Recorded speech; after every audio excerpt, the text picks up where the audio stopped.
Minato agrees to this and then welcomes the dragon with some imported wine. While they are enjoying themselves, Yama reveals that Reiki was possessed by an evil spirit, and Haruma freed him using the power of Minato's pentagram, which is why he came here to thank him. Minato is surprised to hear that when his doorbell rings and the guest turns out to be Haruma, who is here for another batch of talismans. Minato gives him the shopping memos and thanks Haruma for bringing luxury sweets whenever he visits him. Minato then asks him if the pentagram he drew worked, and Haruma says that it was exceptional. But this time, he wants him to draw something else because another family has copyrighted the pentagram. Minato draws a grid on Haruma's hand as per his request, and the exorcist goes back to his organization to talk with his teammate whom he trusts with all his secrets. The old man tells him that Minato's power is really amazing, but Haruma needs to keep it a secret or they will be putting a civilian at risk. However, he doesn't know that Ichijo has already started making moves, and he bumps into Minato in the market to stick a talisman on his back so that he can track him. A few days later, Minato is working on his notes because they are his main source of income right now. He tries different types of pens and finds that brush-style pens feel the best in his hand. Meanwhile, Yama keeps a watchful eye on him and on the paper doll that is floating outside the house because it cannot enter the sacred grounds. Minato doesn't know anything about it, even though a couple days earlier, Haruma paid him a visit to warn him about dangers. He asked Minato if there was anything strange happening to him, like an arrogant man visiting his house. Minato replied that nothing of that sort happened, and Haruma told him about Ichijo, who had always been jealous of him, and ever since he saw the new talismans, he has become even more aggressive. Haruma told Minato that Ichijo used paper dolls to spy on people and warned him to be careful, but Minato seems to have forgotten all about that. Luckily, Yama has got his back, and he uses his powers to destroy Ichijo's paper doll to prevent him from gaining any sort of information about Minato. Later, that day Minato is busy writing shopping lists and Yama is reading magazines with him. He is shocked on seeing that a popular sweet shop is going to use chunky red bean paste instead of the regular smooth paste, and declares that this should be a crime. Minato realizes that he goes to this store quite often, and he decides to take Yama with him this time. He is a bit conscious about having a divine wolf with him, but Yama tells him to chill because only the rarest or rare humans can see him. However, there are other people who can smell him, like a schoolgirl or a religious granny who starts praying the moment she senses Yama's presence. This makes Minato realize that maybe pure-hearted people can sense Yama. He suddenly gets an idea and goes to a pottery store before going to the sweet shop. There he buys an antique cup for Yama because it is honestly an insult to make a god drink out of a dog's bowl. Next, he says that they will buy a pillow, and even though Yama claims that he is an alpha who doesn't like soft stuff, he immediately starts acting like a puppy on experiencing a pillow. However, there are no pillows in his size, so Minato decides to order a custom pillow. With that, they finally head to the sweet shop, where Minato notices that the old shopkeeper looks really healthy and his dark circles have vanished. Yama asks Minato to tell this guy not to use chunky bean paste, but he can't directly say that. Meanwhile, the shopkeeper starts small talk and asks Minato if he has been to the mountain. Minato affirms, and the shopkeeper whispers, asking if he met the holy dog there. Yama takes offense to this because he is a wolf, and Minato tells the old man that he hasn't seen any holy dog. He asks him to spill the tea, and the shopkeeper says that long ago, when he was just a crybaby brat, he got lost in the mountains. He found a shrine there, with glowing lights floating around it, and just then, a giant white dog jumped in front of him.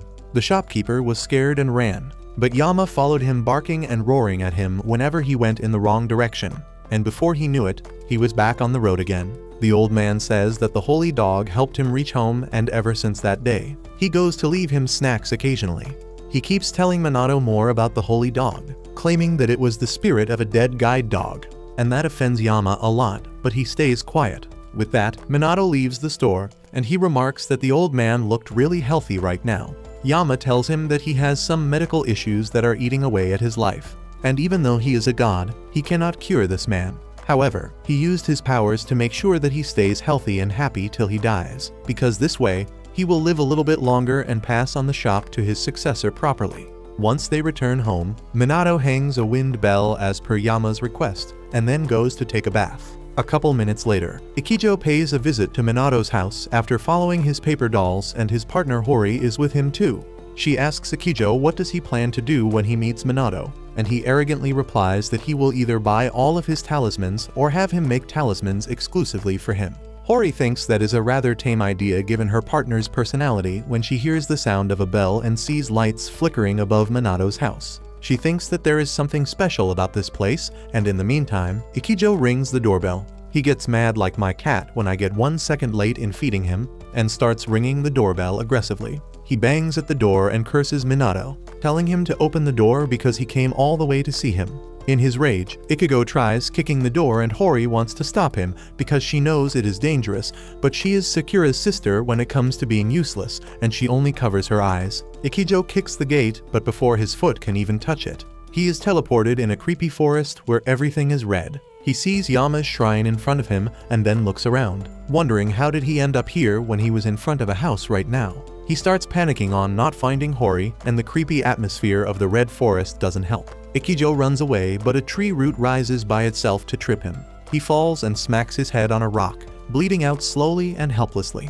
When he regains consciousness, he finds himself in front of the shrine again, and his watch shows that not a single second has passed since then. He wonders what is happening and soon realizes that he is royally screwed, and his first instinct is to blame Haruma for all of this. He kicks the shrine and runs to find an exit from this place. But the only thing he finds is a pit to fall inside. Ichijo experiences death again, but immediately after that, he wakes up in front of the shrine.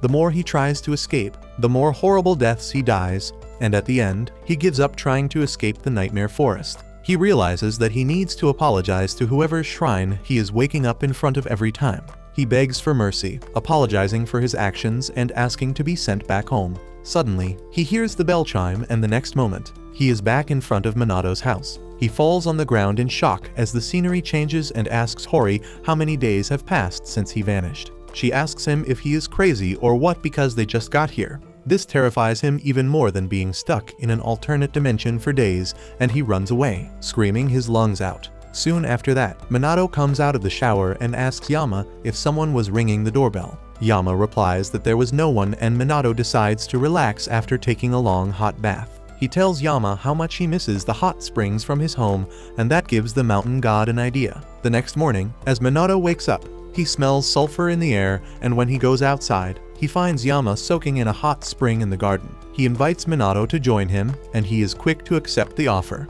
As they soak in the hot water, Yama tells Minato that last night, he worked with Reiki and Oryu to create this hot spring, and the two of them must be quite tired now. After the bath, Minato relaxes on the floor when suddenly, one of Yama's minions tells him that they have a strange visitor. Oryu also comes there to tell him that the visitor is a friend of his, and Minato goes outside to greet them. He is surprised to see no one at the gate, but then he notices the timid creature he saved in the mountains the other day. The mythical creature hides on seeing Minato, and Yama's minion goes to check over him. He relays the creature's message, who wants permission to enter the house. Minato lets him in, and the creature named Kirin starts talking to him.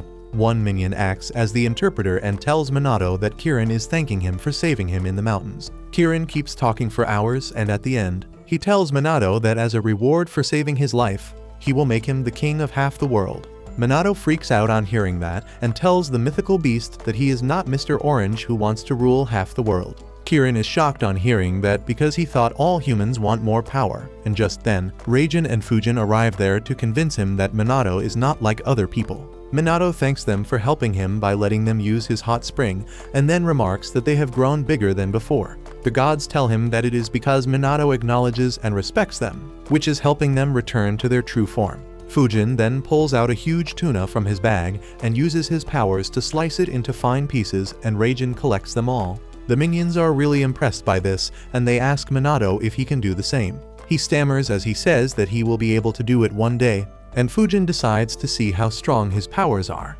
He first makes Minato ruffle Yama's fur with his power to see his control. However, Minato loses control soon and Yama sneezes, but tells him to continue massaging him with wind. Fujin says that Minato seems to be holding himself back because he is afraid of hurting people with his power. Just then, he gets a text from his mother, telling him that all the nameplates at their house are broken, and they need a replacement urgently. Minato immediately starts making new nameplates and asks Yama, isn't it strange that the nameplates of his house keep breaking regularly? Yama asks if a non-human lives in his house, and Minato recalls the doll girl spirit. Yama says that the spirit must be breaking the nameplates to let him know that their spiritual power is finished. Minato believes that must be the case and says that he will send the nameplates immediately. He asks Yama if he can make something better than usual, and he affirms, saying that he needs to improve his abilities to make even stronger nameplates. Minato asks how can he do that, and Yama says that he needs to train his wind abilities first for that. Yama asks Minato to follow him to a place where he can try his powers without holding back. He leads him to the back door, and as Minato opens it, he finds it glowing brightly. He walks through the light and comes into the forest, through a divine date. Minato is surprised by this, and Yama tells him that this is the sacred ground created by his minions and he can unleash his full strength here. Minato replies that he doesn't want to damage the trees, but Yama tells him that they are all fake like his friends. Minato is relieved to hear that and gets ready to try his powers,